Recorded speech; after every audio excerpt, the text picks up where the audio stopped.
Good evening all of you. आप सभी का इस ऑनलाइन प्लेटफॉर्म में स्वागत है। प्यारे बच्चों, अपन आज बात करेंगे यूनिट नंबर 6 जो है हमारी, उस यूनिट नंबर 6 में जो इंडियन लॉजिक है उसकी बात करेंगे।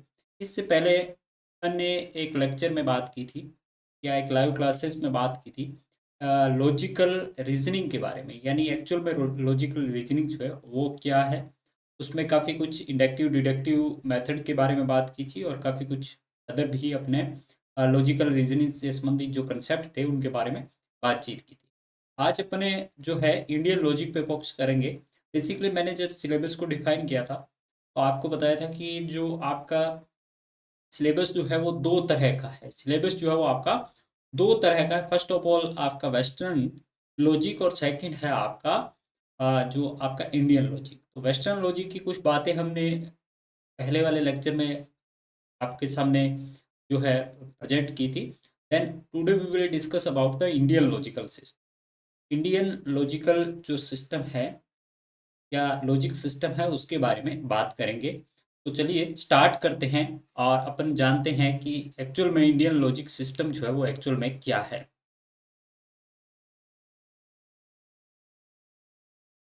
एक्चुअल में इंडियन लॉजिक सिस्टम जो है वो आपका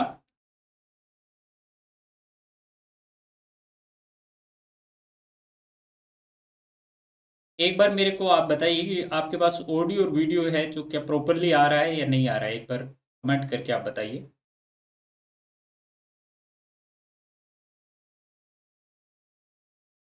यादव जी, एक बार आप बताइए कि आपके पास ऑडियो और वीडियो जो है प्रॉपरली आ रहा है या नहीं आ रहा, या कोई टेक्निकल इशू आ रहा है अभी।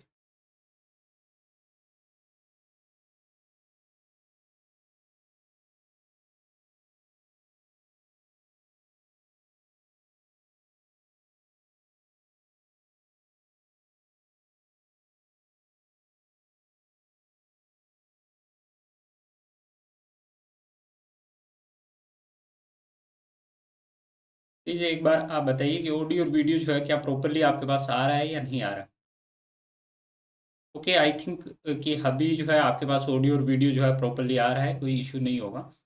तो चलिए अपने स्टार्ट करते हैं और जानते हैं कि इंडियन लॉजिक सिस्टम जो है वो एक्चुअल में आपका क्या है। इंडियन लॉजिक सिस्टम जो है वो एक्चुअल में आपका क्या है। देखिए, सबसे पहले अपन बात करें कि लॉजिक सिस्टम क्या है। सबसे पहले अपन बात करें तो what is the logic system, या कह सकते हैं कि तर्क शास्त्र जो है वो आपका क्या होता है।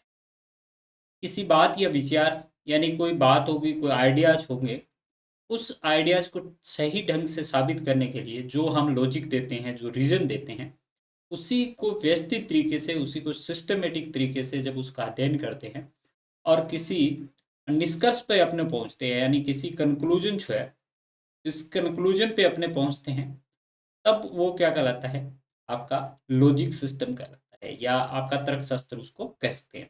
यानी कोई बात होगी, कोई विचार होगा, उसमें कुछ तर्क देंगे, उसमें कुछ रीजन देंगे और बिल्कुल एक व्यवस्थित तरीके से उनको डिफाइन करेंगे। तो जब तर्क और प्रमाण का उपयोग करके हम किसी कंक्लूजन तक पहुंचते हैं तो that is called the logical system या लॉजिक सिस्टम।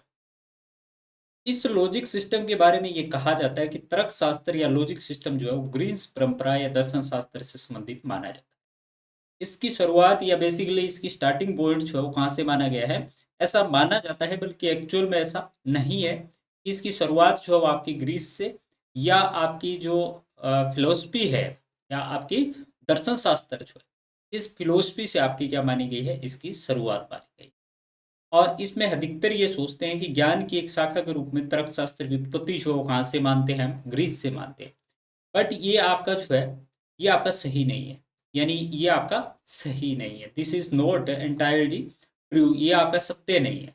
तो तर्क शास्त्र क्या है कि किसी बात को, किसी विचार को कारण और तर्क के साथ में जब व्यवस्थित तरीके से अपने अध्ययन करते हैं और एक निष्कर्ष पे पहुंचते हैं जिसमें तर्क होता है, आपका कुछ प्रमाण होते हैं, तो वो क्या कहलाता है, आपका लॉजिकल सिस्टम। लॉजिकल सिस्टम की अगर हिस्ट्री की बात करें तो हिस्ट्री के बारे में ये बेसिकली हम सोचते हैं कि ग्रीस जो है इससे इसकी शुरुआत हुई थी, बट ऐसा नहीं है।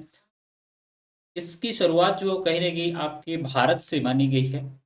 यानी भारत की बात करें या अरब अरबों की बात करें या चाइनीज की बात करें, इंडियन, चाइनीज एंड अरब्स, इनसे अगर बात करें तो बेसिकली इनका तर्कशास्त्र के अंदर क्या है कि बहुत बड़ा रोल जो है वो आपका माना जाता है, कंपैरिजन टू किसके, ग्रीस लोग, कंपैरिजन टू ग्रीस लोगों के या यूनानी लोगों।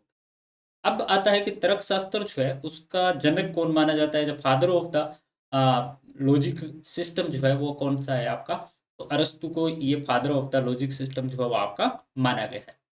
अगर इंडियन लॉजिक सिस्टम की बात करें, यानी इंडिया के अंदर father of the logic system कौन माना गया है, तो मेगातिथि गौतम जो है, जिसको अक्सपाद गौतम के नाम से भी जाना जाता है। तो कई बार यहाँ से पूछ लिया जाता है आपका, अक्सपाद गौतम जो है, ये अक्सपाद गौतम जो है वो कौन थे, तो ये father of the Indian logic system थे। यानी father of the Indian logic system कौन थे, अक्सपाद थे। इनकी एक रचना है दोस्तों जिसे न्याय सूत्र के नाम से जानते हैं, और यही न्याय सूत्र जो है वो भारतीय लॉजिक सिस्टम का क्या है आपका बेस है। यानी यही न्याय सूत्र जो है वो क्या है, भारतीय लॉजिक सिस्टम का आपका बेस है। तो दो क्वेश्चन यहाँ से बनने की आपकी संभावना रहती है। एक तो फादर ऑफ द इंडियन आपका लॉजिक सिस्टम है वो कौन है, तो वो आपका कौन है, मेगातिथि। और इसकी बुक की बात करें तो इसकी बुक क्या है आपकी, इसकी बुक जो है वो आपकी क्या है, इसकी बुक की बात करें अपन, तो इसकी बुक जो है वो क्या है, न्याय शास्त्र, न्याय सूत्र या न्याय शास्त्र इसको कहा जाता है। और यही क्या है, भारतीय जो लॉजिक सिस्टम है इसका आधार माना जाता है। नेक्स्ट अपन बात करें तो भारत के संदर्भ में अगर बात करें, इंडिया के संदर्भ में बात करें, तो अपन ये मान के चलते हैं कि मनुष्य जो है वो दोनों वस्तु यानी जगत और ईश्वर जो है, जगत का मीन्स क्या हुआ आपका वर्ल्ड से, एंड ईश्वर का सच्चा ज्ञान प्राप्त कर जन्म मरण के मत मरण से मुक्त हो जाता है। यानी वो क्या है कि material world and God, they are freed from the cycle of birth and death. ऐसा माना जाता है कि जब हम मोक्ष को प्राप्त कर लेते हैं तब क्या होता है, जन्म और मृत्यु जो है उसके चक्कर से मुक्त हो जाते हैं, जो एक जीवन का जो चक्कर चलता है उससे मुक्त हो जाते हैं। और न्याय का विश्वास है कि ईश्वर के अनुग्रह के बिना ना तो कोई प्राणी वस्तुओं का यथार्थ ज्ञान प्राप्त कर सकता और ना ही जन्म मरण से मुक्त हो सकता। यानी आप देखेंगे इंडियन लॉजिक सिस्टम जो है उसमें क्या है कि ईश्वर जो है उसको प्रधानता दी गई है कि ईश्वर के बिना ना तो आपकी मुक्ति हो सकती, ना आपकी जन्म मरण का जो एक साइकिल है उस साइकिल से आप बाहर निकल सकते। ऐसा माना गया है कि ईश्वर जो है वो कहीं ना कहीं आपके जीवन को बहुत ज़्यादा इम्पैक्ट या इफेक्ट जो है वो ईश्वर आपके करता है। तो ऐसा भारतीय संदर्भ में मोक्ष के संदर्भ में माना गया है। और भारत की अगर बात करें लॉजिक सिस्टम की, तो इसमें आता है कि आपका मोक्ष जो है, मोक्ष जो है वो क्या है, मोक्ष जो है वो अंतिम बिंदु है, या मोक्ष जो है वो जीवन का सबसे सफलतम बिंदु अगर माना जाए किसी को, तो दैट इज कॉल्ड द मोक्ष। यानी मोक्षा जो है वो क्या है कि आपके संपूर्ण ज्ञान की प्राप्ति, अगर आपको मोक्ष मिल जाता है तो आप संपूर्ण ज्ञान प्राप्त कर लेते हो, ऐसा भारतीय तर्कशास्त्र या ज्ञान शास्त्र के अनुसार माना गया है। मोक्ष क्या होता है कि मोक्ष एक ऐसी आपकी सिचुएशंस होती है जहाँ पे ना तो आपका बर्थ होता है, यानी जहाँ पे आपका बर्थ नहीं होता और डेथ नहीं होती, तो कोई पुनर्जन्म या कोई भौतिक काया आपको नहीं मिलती है। ऐसी स्थिति में पहुंच जाते हैं, और यही कहा जाता है कि जब आप कोई भी आप देखेंगे तो हर एक व्यक्ति का क्या रहता है, हर एक व्यक्ति का यही रहता है कि वो क्या करे, मोक्ष जो है उसकी प्राप्ति करने का उसका अंतिम लक्ष्य आपका कहीं ना कहीं रहता है। ये मोक्ष के संदर्भ में, और ये कहाँ पे आता है बिंदु, ये क्वेश्चन ऐसे आ सकता है कि भारतीय तर्कशास्त्र के अनुसार अंतिम जो पॉइंट है, या जिसके बारे में कहा जाता है, जिसके बारे में आपका न्याय शास्त्र के बारे में बात की गई है या लॉजिक सिस्टम के बारे में बात की गई है, तो उसमें सबसे ज्यादा प्रेफरेंस जो है वो किसको दी गई है, तो वो मोक्षा को दी गई है। ये आपको ध्यान में रखना है। नेक्स्ट अपन बात करें तो भारतीय लॉजिक सिस्टम के अनुसार, भारतीय लॉजिक सिस्टम जो है, भारतीय दर्शन जो है वो स्वयं को तीन अवधियों के अंदर करता है। यानी पहली अवधि जो है वो क्या है, वेद और वैदिक काल की है। दूसरी अगर बात करें तो उपनिषद काल की है। और तीसरी अगर बात करें तो वेदांत है। ये टाइम पीरियड के अनुसार है, ये टाइम लाइन है। सबसे पहले कौन सा आता है? वेद और वैदिक आता है, जिसमें आपका लगभग 1500 से लेके 500 ईसा पूर्व के आसपास जो है कालक्रम माना गया है। इसके बाद उपनिषद आते हैं। इसके बाद आपके वेदांत यानी वेदों का अंत जो है जहाँ से होता है वो आपका आता है। भारतीय दर्शन शास्त्र जो है उसकी अवधि के बारे में पूछा जा सकता है कि 3 मुख्य अवधियाँ कौन-कौन सी है? वेद या वैदिक काल, उपनिषद काल एंड वेदांत। अब वैदिक काल के बाद क्या होता है? इस वैदिक काल के बाद में भारतीय दर्शन जो है दोस्तों, वो एक बड़ा सिस्टमेटिक ढंग से आता है, सिस्टमेटिक ढंग से आता है। और यहाँ पे आपके कुल 6 दर्शन निकल के आते हैं। तो आपको ये भी ध्यान में रखना है कि भारतीय दर्शन जो है उसमें कितनी संख्या है। आपको ध्यान में रखना है कि 6 है। टोटल कितनी है? 6 है। यहाँ पे ये 6 जो है ये क्या हुआ आपका? ये स्कूल ऑफ फिलोसफी है।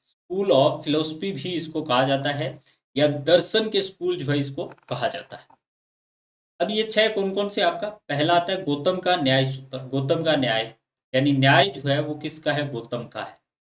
ये आपको ध्यान में रखना है कि किसने कौन सा सिद्धांत जो है या कौन सा दर्शन जो है वो आपका दिया था, या कौन से दर्शन का कौन प्रतिपादन था, प्रतिपादक था आपका। प्रतिपादक की बात करें तो किसके द्वारा दिया गया था? न्याय जो सिद्धांत था वो किसके द्वारा, दर्शन किसके द्वारा दिया गया था? गौतम के द्वारा। वैश्विका यानी किनदा के द्वारा। संख्य, संख्या जो है वो कपिल के द्वारा। योग जो आप पतंजलि के द्वारा। जेमिनी का पूर्व मीमांसा था। और बाद नारायण की उत्तर मीमांसा या वेदांत था। अब ये क्या है कि ये जो सभी जो है ये क्या करते हैं? आपके वेद को स्वीकार करते हैं। ये सभी जो है वेद को स्वीकार करते हैं। और इन्होंने बौद्धिक कारण की तुलना आध्यात्मिक अनुभव को महान माना है। ये कहते हैं कि बुद्धि की तुलना में अगर आपका आत्मा या आध्यात्मिक ज्ञान है तो वो कंपैरिजन टू आपकी जो बुद्धि है उसके महान माना गया है। और जो लोग वेदों को नहीं मानते उनमें जैसे बेसिकली जैन है, बौद्ध है, भौतिकतावादी है, चार्वाक जो है, ये क्या है कि ये आपके वेदों को नहीं मानते। तो इसलिए इनको कहीं ना कहीं नास्तिक जो है, अनऑर्थोडॉक्स जो है उसके अंदर रखा गया है। अब आता है एपिस्टेमोलॉजी यानी ज्ञान मीमांसा आपकी क्या होती है दोस्तों? ज्ञान का सिद्धांत या थ्योरी ऑफ नॉलेज जो है वो कहलाता है। और ये समझने की कोशिश करता है कि ज्ञान क्या है, हम ज्ञान कैसे प्राप्त करते हैं, हम वास्तव में कुछ भी जान सकते हैं। मतलब इसमें जो ज्ञान है या ज्ञान मीमांसा है या एपिस्टेमोलॉजी जिसे कहा जाता है, उसमें एक थ्योरी होती है। वो एक प्रकार का सिद्धांत उसको कह सकते हैं, जिसमें अपन जानते हैं कि हम ज्ञान को कैसे प्राप्त कर सकते हैं, उसकी विधियाँ क्या क्या होती है, कौन सा ज्ञान जो है अपन प्राप्त कर सकते हैं, कौन सा ज्ञान जो है अपन प्राप्त नहीं कर सकते। यानी इसके प्रमुख पर्सन की बात करें, इसमें ऑब्जेक्टिव की बात करें कि एपिस्टेमोलॉजी है या ज्ञान मीमांसा जो है उसमें क्या क्या होता है। ज्ञान मीमांसा के अंदर बेसिकली क्या होता है कि ये देखा जाता है कि एक्चुअल में आपका नॉलेज जो है वो क्या है, अपन जो सत्य की तरफ यानी ट्रुथ की तरफ किस तरह से जा सकते हैं, हमारे जो ज्ञान है या नॉलेज है क्या उसकी कोई बाउंड्री है या नहीं है, ये चीज़ें। या विश्वास और ज्ञान यानी आपके फेथ और आपका जो नॉलेज है उसके अंदर क्या अंतर है। ये क्वेश्चन जो होते हैं वो किस में आते हैं? आपके एपिस्टेमोलॉजी में आते हैं। ज्ञान मीमांसा के अंदर इन चीज़ों का अध्ययन किया जाता है। अब इसके महत्व की बात करें तो हमें स्रोतों पर सवाल उठाने, उसको उसके विश्वास को उचित ठहराने, यानी अगर हम कहते हैं कि ज्ञान क्या है, ज्ञान किससे प्राप्त होगा, हमारा ज्ञान कितना है, क्या हमारा ज्ञान जो है वो एक सीमा तक है या उस सीमा से आगे भी है, तो ये सब जो है ये किसके थ्रू प्राप्त करते हैं? अपने एपिस्टेमोलॉजी यानी ज्ञान की मीमांसा के थ्रू ये प्राप्त करते हैं। इससे क्या होता है कि हमें अपने स्रोत जो है, चाहे वो वैदिक वेद है, चाहे वो कोई जैनिज्म का स्रोत है, चाहे बौद्धिज्म का स्रोत है, उन सभी स्रोतों में कितना ज्ञान है, कैसे प्राप्त किया जा सकता है, इस विषय को लेके अपने क्वेश्चन उठा सकते हैं। अब वो ज्ञान है, एक्चुअल में आपका उचित ज्ञान है या नहीं है, ये चीज भी किसके माध्यम से प्राप्त कर सकते हैं? अपने ज्ञान मीमांसा के माध्यम से प्राप्त कर सकते हैं। या कोई ज्ञान जो है वो वैलिड है या नहीं है, ये सब भी किस चीज़ें जो है सब किस में आती है? आपकी ज्ञान मीमांसा के अंदर आती है, एपिस्टेमोलॉजी के अंदर ये सब चीज़ें जो आपकी आती है। नेक्स्ट अपन बात करें, एपिस्टेमोलॉजी की बात कर ली हमने, जो कि बेसिकली आपकी किससे रिलेट करती है? ज्ञान से रिलेट करती है। अब आता है आपका फैक्टर्स यानी ज्ञान के कारक क्या क्या है। वे घटक या वे एलिमेंट जो ज्ञान के निर्माण में सहायक होते हैं। यानी आपको पता करना है कि ये बतख जो है, ये बतख सफेद है। अब ये ज्ञान आपको प्राप्त करना है तो क्या करेंगे, आपके ज्ञान के कुछ एलिमेंट्स होंगे, कुछ फैक्टर्स होंगे, ज्ञान के कुछ कारक होंगे कि वास्तव में ये बतख जो दिखाई दे रही है आपकी सफेद है या नहीं है। तो उसमें क्या होता है, एक तो सत्य होता है, ज्ञान के कारक में क्या होता है, सत्य होता है, ट्रूथ होता है। यानी कोई प्रस्ताव या कोई प्रोपोजिशन जो है वो सत्य होना चाहिए, यानी वह वास्तविकता से आपका मेल खाना चाहिए। ये आपका ये है कि अपन बात तो ये कर रहे हैं कि ये बतख जो है वो आपकी सफेद है, बट हमारे सामने जो है वो कौन बैठा है, कौवा बैठा है। तो कम से कम आपका नॉलेज जो है, ज्ञान का जो कारक है, ज्ञान के जो फैक्टर्स हैं, वो क्या होने चाहिए, वास्तविक होने चाहिए। अगर हम बतख की बात कर रहे हैं तो सामने भी क्या होना चाहिए, बतख होना चाहिए। पहला तो है इसमें ट्रूथ। सेकंड आपका आता है विश्वास यानी बिलीफ, यानी व्यक्ति का किसी बात के सत्य को स्वीकार करना या मानना।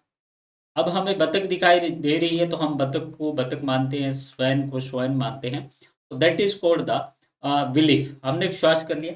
औचित्य का आता है कि जस्टिफिकेशन, यानी किसी विश्वास के सत्य होने के लिए उचित और सही ठहरा जाने का कारण या परिणाम होना चाहिए। यानी अब ये बतख है या नहीं है, इसमें जो बतख की विशेषताएं पाई जाती है वो अपने मैच करेंगे। अगर ये सही है तो इसका जस्टिफिकेशन होगा। उदाहरण के लिए अगर देखें तो जैसे एक और उदाहरण है आपका कि आज बारिश होगी। ये अपने क्या किया, एक ज्ञान दिया कि आज बारिश होगी। ये अपना क्या है, विश्वास है, यानी व्यक्ति का क्या है, विश्वास है। और वास्तव में सच है, यानी सत्य है। और आपके पास मौसम रिपोर्ट का या बादल देखने का जैसे कारण है, औचित्य है, तो ये ज्ञान बन जाता है।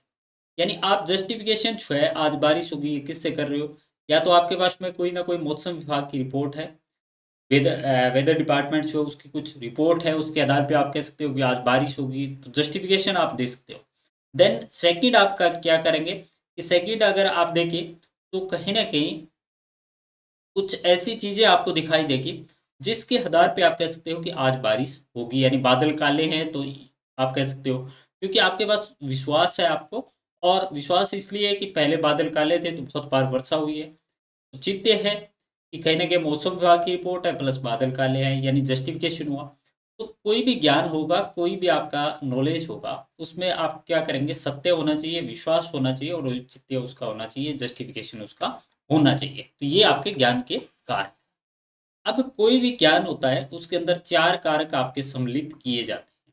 यानी any knowledge involve four factors, कौन से, प्रमाता पहला फैक्टर है, प्रमेय है सेकंड फैक्टर है, आपका प्रमाण थर्ड फैक्टर है, और प्रमा। देखिए कोई भी ज्ञान होता है उसके अंदर क्या होता है, एक प्रमाता होता है आपका। ये कुछ शब्द जो है इसको आपको ध्यान में रखना है दोस्तों, ये इंपॉर्टेंट शब्द है आपके, ये आपके बहुत इंपॉर्टेंट शब्द है। यहाँ से कई बार क्वेश्चन आते हैं कि प्रमाता जो है एक्चुअल में किसको डिफाइन करता है, प्रमेय जो है वो किसको डिफाइन कर रही है, प्रमाण जो है वो किसको डिफाइन कर रहा है, प्रमा जो है वो क्या है। तो इनसे बेसिकली एक ही के लाइन के क्वेश्चन जो है वो बनने की संभावना रहती है। कौन सा आपका सही है, कौन सा आपका सही नहीं है, ऐसा पूछा जा सकता है। तो अपने को ध्यान में रखना है प्रमाता क्या होता है। प्रमाता वो चीज होती है जो किसी ज्ञान को जानता है, किसी ज्ञान को, किसी नॉलेज को जानने वाला जो होता है वो क्या होता है, आपका प्रमाता होता है। तो आई थिंक अपने किसी ज्ञान को जान रहे हैं इसका मतलब क्या है, अपने प्रमाता है। यानी मैं आपसे कहूँ कि यूजीसी नेट जो है उसका एग्जाम आपका कहीं ना कहीं 31 दिसंबर को होगा, हिस्ट्री का मान लो। पॉलिटिकल का जो है 1 तारीख को होगा, 1 जनवरी को होगा। ऐसा मैं किस बेस पे कह रहा हूँ कि मुझे पता है कोई ना कोई जो एनटीए जो है उसने अपना नोट जारी किया है या कोई प्रेस नोट जारी किया है, तो मैं उस विषय को जानता हूँ, तो इसका मतलब क्या है, मैं परमाता हूँ। यानी जो जानता है वो क्या है, परमाता है। और ये प्रमाण के द्वारा प्रमेय को जानता है। अब प्रमेय पहले समझ लेते हैं कि कोई वस्तु जो होती है, कोई थिंक जो होती है, या जिस चीज के बारे में हम जानते हैं वो क्या होती है, आपकी प्रमेय होती है। यानी जिस वस्तु के बारे में ज्ञान जो हम देते हैं या ज्ञान हमें होता है, उसको क्या कहा जाता है, प्रमेय कहा जाता है। और प्रमेय को जानने वाला क्या होता है, आपका परमात्मा होता है। यानी ज्ञान की वस्तु जो है, कोई भी वस्तु हो सकती है आपके, जैसे आपने देखा कि ये बिल्ली है, तो अब बिल्ली जो है वो क्या हुई, आपकी प्रमेय हुई, बिल्ली यहाँ पे क्या हुई, प्रमेय हुई। बट बिल्ली के बारे में जानने वाला जो व्यक्ति है या जो भी थिंक है, वो क्या हुआ, आपका प्रमाता हुआ। वो प्रमाण के माध्यम से जानता है, प्रमेय को किसके माध्यम से जानता है, प्रमाण के माध्यम से। यानी आपके सामने दो चीजें रखी है, एक एक मान लो सपोज दैट कुत्ता है, एक बिल्ली है और एक आदमी है, ये दो चीजें हैं। अब ये दोनों चीजें जो है वो क्या कहलाएगी, आपकी प्रमेय कहलाएगी, क्योंकि ये इनके बारे में बात कर रहे हैं हम, आदमी और बिल्ली के बारे में, ये आपकी प्रमेय कहलाएगी। लेकिन इनको जानने वाला, ये मान लो ये व्यक्ति इनके बारे में जानता है, तो ये क्या हो गया, आपका प्रमाता हो गया। अब ये प्रमाता जो है इस प्रमेय, इन प्रमेय के बारे में जानता तो है, लेकिन किसके बेस पे जान रहा है, प्रमाण के माध्यम से, प्रमाण के माध्यम से जान रहा है। प्रमाण क्या होता है, कोई साधन होता है जो कि वेद ज्ञान बताता है कि ज्ञान आपका प्रमेय के संबंध में वेद ज्ञान है। यानी प्रमेय जो है वो उसके बारे में जब जान रहे हो, तो कोई ना कोई प्रमाण आपके पास होगा, आपके पास आपको पता होगा कि आपने पहले भी देखा है कि मनुष्य जो होते हैं उसकी दो टांगे होती है, दो हाथ होते हैं, जबकि बिल्ली जो होती है उसकी एक पूंछ होती है और चार पैर होते हैं उसके। तो आपने देखा उसका वाइट कलर होता है, तो आपने कुछ प्रमाण लगाए और उन्हीं प्रमाणों के आधार पर प्रमेय के बारे में प्रमाता जो ज्ञान आपका प्राप्त कर रहा है। यानी यहाँ पे आप देखेंगे कि प्रमाण जो है वो कई प्रकार के आपके पास हो सकते हैं। प्रत्यक्ष प्रमाण हो सकता है कि आपने सामने देखा, या आपने आपको किसी ने बताया कि जैसे शेर जैसी है लेकिन छोटी है और कहीं ना कहीं चार पैर है, म्याऊं की आवाज निकालती है, तो that is called the cat. तो हम उसे क्या कर सकते हैं, कैट कर सकते हैं, किसके बिहाव पे, अनुमान के आधार। उपमान यानी तुलना करके, यानी अपने को बताया कि एक कुत्ते जैसा दिखाई दे रहा है, एक बिल्ली जैसा दिखाई दे रहा है, जो वाइट है वो क्या होगी। तो अपने उपमान यानी तुलना की और अपने ये बताया कि वाइट है, छोटी है, कहीं ना कहीं वो आपकी बिल्ली होगी, यानी तुलनात्मक अपने किया। तो वेद ज्ञान को जब प्राप्त किया जाता है प्रमाण के माध्यम से, तो तीन तरीके मुख्य रूप से इसमें आते हैं आपके। या तो आप प्रत्यक्ष किसी चीज को देख रहे हो, या किसी चीज के बारे में अनुमान लगाते हो, या किसी चीज को तुलनात्मक उसका अध्ययन करते हुए, यानी उपमान लगा के। तो आई थिंक प्रमाता यानी जो ज्ञान को जानता है, प्रमेय यानी जिसके बारे में कहा जाता है, प्रमाण जिसके माध्यम से अपने प्रमेय को जानता है प्रमाता, वो आपका प्रमाण होता है, जिसमें प्रत्यक्ष, अनुमान और उपमान होता है। वेद ज्ञान का परिणाम यानी प्रमा जो है वो क्या निकल के आता है, जब किसी प्रमेय के बारे में हमने ज्ञान लगाया, प्रमेय के बारे में हमने साधन या प्रमाण के माध्यम से हमने कुछ जाना, तो जब वो ज्ञान जो है वो एक्चुअल हमारा वैलिड ज्ञान होगा, तब वो कहलाएगा परमा। और अगर कहीं ना कहीं उसके बारे में कन्फ्यूजन है, तो वो कहलाएगा अपर। तो एक बार प्लीज मेरे को इन चारों जो आपकी है उसके बारे में आप एक बार चैट बॉक्स में कमेंट करके बताइए कि क्या प्रमाता, क्या प्रमेय, और क्या प्रमाण, और क्या प्रमा, ये चारों चीजें जो है वो आपके समझ में आई है या नहीं आई, एक बार बताइए। फॉर एग्जाम्पल मैं आपको बताता हूँ कि आप जो है यूजीसी नेट की बुक के बारे में जानते हैं। अब इसमें बुक और आपके बीच में अगर इन चारों के आधार पे कंपैरिजन करना हो, और आप ये जानते हैं कि ये जो बुक है ये कहीं ना कहीं हिस्ट्री जो है उसकी है, या हिस्ट्री सब्जेक्ट से कहीं ना कहीं रिलेट करती है, तो ये कैसे जानोगे आप? अगर इन चारों के विषयों में बात करें, उदाहरण स्वरूप अपने फॉर एग्जाम्पल बात करें, तो ये सब कैसे हो, यानी इसमें आप क्या होगे, आप प्रमाता होगे, जो बुक होगी हिस्ट्री वाली वो क्या होगी, आपकी प्रमेय होगी। और वो हिस्ट्री की बुक है या नहीं है, वो किससे जाना आपने, प्रमाण के माध्यम से। आपने देखा कि उसके अंदर मेडिवल जो है वो दिया हुआ है, बाबर अकबर ये सब दिए हुए हैं, या कहीं ना कहीं बौद्ध धर्म के बारे में बातें की गई है, या कहीं ना कहीं आपका जो सिंधु घाटी सभ्यता है उसकी बात की गई है, तो कहीं ना कहीं आपने प्रत्यक्ष रूप से उसको देखा, या अनुमान आपने लगाया है, या उपमान आपने तुलनात्मक अध्ययन किया। तो इससे क्या हुआ कि उस बुक के बारे में आपने क्या किया, प्रमाण लिया। अब आपने जब देख लिया, आपने प्रमाण के माध्यम से उसको सिद्ध कर दिया, और वास्तव में जो बुक थी वो क्या थी, आपकी हिस्ट्री की थी, तो वो ज्ञान कैसा था, आपका परमा था। लेकिन अगर वही बुक एक चैप्टर के बाद में मान लो सिंधु घाटी सभ्यता थी, और बाकी जो कहीं ना कहीं ज्योग्राफी से रिलेट कर रही थी, तो आपका ज्ञान, आपने प्रमाता तो हो आप, आपने प्रमेय को जाना भी, आपने प्रमाण के माध्यम से भी जाना, आपने अनुमान या उपमान लगाया, हमेशा क्या होगा कि इसमें जो आपका ज्ञान होगा वो सबसे ज़्यादा वैलिड कब होगा, जब आप प्रत्यक्ष करो। आप जो है किसी चीज़ को प्रत्यक्ष अनुभव करोगे, तब सबसे ज़्यादा वैलिड होने की उसके चांसेस है। अगर आप अनुमान और उपमान को काम में लेते हो प्रमाण के रूप में, तो कहीं ना कहीं उनमें कन्फ्यूजन या कहीं ना कहीं अप्रमा होने की संभावना जो है वो आपकी बनी रहती है।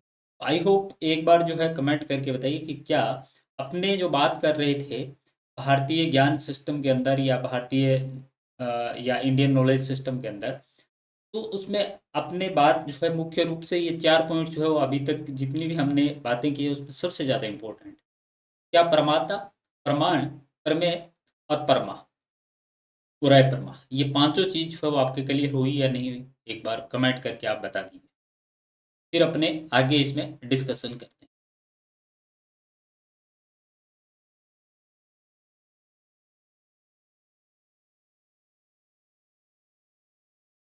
आई होप को कोई शायद इशू नहीं है आपके। तो चलिए आप आगे इसमें जानने का प्रयास करते हैं कि आगे जो आपका भारतीय तर्कशास्त्र उसमें क्या क्या चीजें हैं।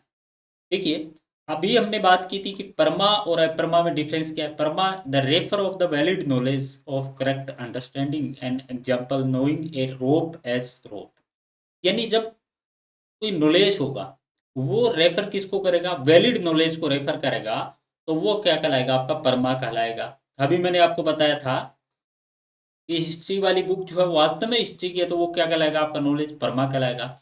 लेकिन अगर आपका नॉलेज जो है वो कंफ्यूज वाला है, अवैध है, अमान्य है, तो वो क्या कहलाएगा, अपरमा कहलाएगा। अभी अपने बातें क्या की थी, परमाता, परमेय, प्रमाण,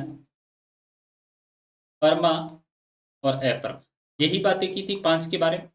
अब यहाँ पे एक उदाहरण है कि रस्सी अगर आपके सामने, ये रस्सी है, अगर आप इस रस्सी को रस्सी के रूप में जानते हैं, यानी प्रमाण जो है वो क्या है आपके पास में, आपने प्रत्यक्ष रूप से देखा और आपने ये पाया कि ये वास्तव में क्या है, रस्सी है, तो ये किस प्रकार का ज्ञान है, आपका परमा ज्ञान है, यानी वैलिड ज्ञान है।